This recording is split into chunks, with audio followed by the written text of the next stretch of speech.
Welcome back for minute 50 of Dr. No. I'm Brian. And I'm Christian. And this is the podcast that takes the longest running, most suave, debonair spy franchise there is and shakes it out one glorious minute at a time, never stirred, because this is Bond. Minute Bond. And Christian, what happened in this minute? And before that, what was the thing you said at the end of the minute? I said, God damn it!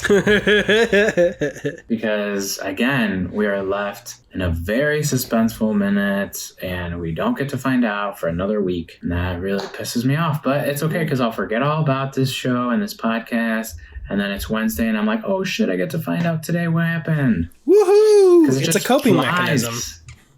Weeks. But the weeks are just flying by, my friend.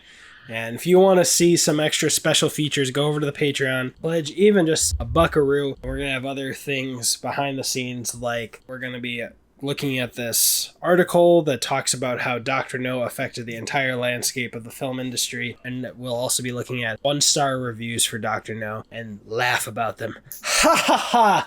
Ha ha ha ha ha! Go over there and check it out. What happens in this minute? We have Miss Taro giving him directions on how to get to her place, and then it starts to crossfade into the shot where he's driving, and Bond is kind of driving like a maniac. Like, he can't wait to get there. He swerved into oncoming traffic at one point. Yeah, I know.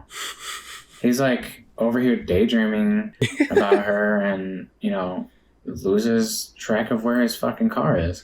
Hey, it's actually convenient that they drive on the left side of the road, because he just got to take his car direct from the UK and didn't have to worry about it because he's used to that. He didn't have to go to the US and learn how to drive on the right side, have the steering wheel on the left, all that nonsense. And while he's driving, it clearly cuts to him in front of a green screen. I believe it might be rear projection, where they have a screen behind him and then they use a projector. Yeah. Sorry, that's what I meant, but it's totally fake. And it's probably just because they couldn't mount the camera on the car back then. I mean, they did, though. They did. I mean, when he was with that double agent guy, they were able to film him in the back seat, real and normal.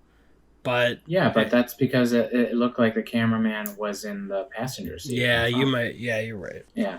But this one, it's supposed to be mounted on the hood of the car, and they just didn't have the proper equipment to secure it or something, so they did it in front of that green screen projection, the projection screen, and and that's when we hear the classic Bond music, which is great. I fucking love that. That's so iconic. Like, him driving like that and with the music going on, I loved it. I was loving that because it came in around the dirt road, right? And I was actually like, this is a tiny car for Bond. When he was like going up the hill. Yeah. I thought it was actually little. It made him look really big inside a tiny car. I don't know why. I mean, he's tall. Yeah. But what was the thing that made you say, damn it, what happened? Who may have... Was there a police officer with a speed camera?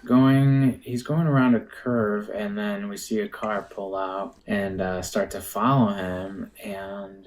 Yeah, that's the end of our fucking minute, man. Yeah, that was at also the 54th second, and that car is not hidden well. No, it's not hidden well at all. It also looks like the hearse kind of thing that the Three Blind Mice getaway driver had. Yeah.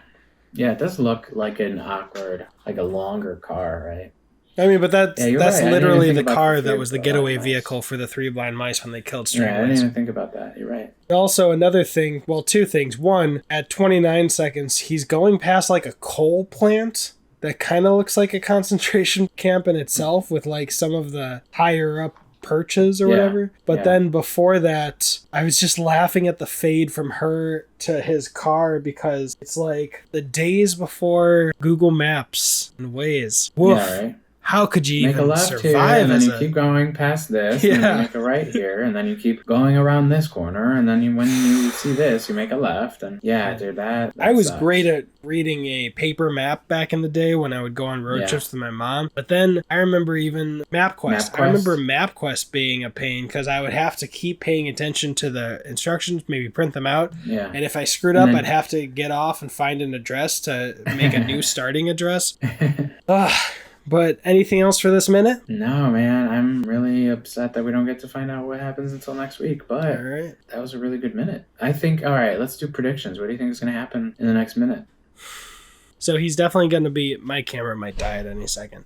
He's definitely going to get ambushed. I think he will end up... The way he'll win is that he'll drive that car off a cliff. That's... He's going to drive himself off a cliff. No, not himself. That other car. Oh. With the 3 blind I think mice. he's going to turn on the oil slick and they're going to...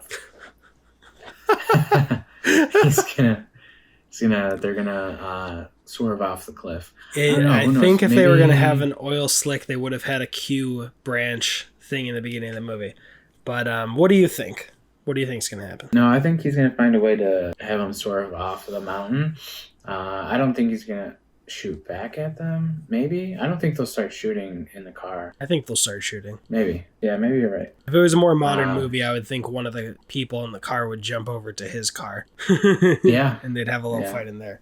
But not in this movie. All right, my camera might die at any second, so I'm just going to say, if you want those extra things like us breaking down articles and laughing at 1-star reviews, go over to Patreon to see those early. They will eventually be released after we're done breaking it down this minute, but if you want to see them a little early, throw as little as $1 in, and you'll get special features like that for all the podcast, not just this one. Follow the minutes on Instagram at BondMinuteBond. Wherever you're listening or watching, go over to Apple Podcasts, leave a rating or review, because we will be eating one huge spoon of cereal with Red Stripe as our milk.